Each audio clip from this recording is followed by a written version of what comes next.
Okyanusa ilk girişin değil mi bu? Evet. Vay be. Çok soğuk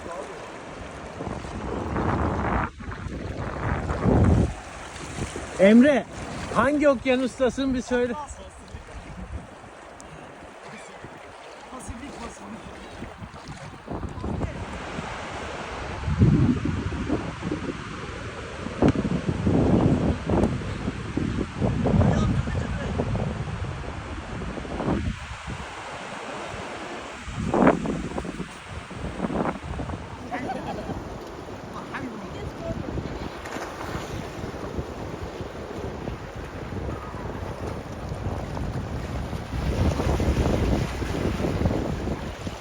Yok, hiç öyle bir düşüncem yok. Boşuna çekme.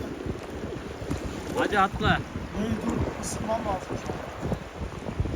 Şu ayağımı ısıtıyorum biraz da. Değişirse ısınacağım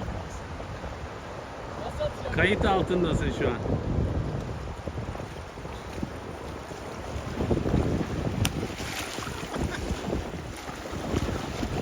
Kardeşim benim baba mesleği bu, baba.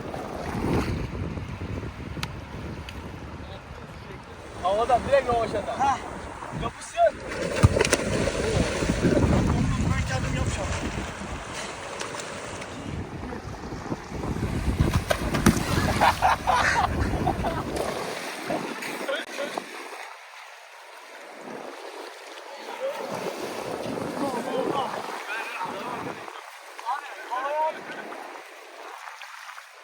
Solomon.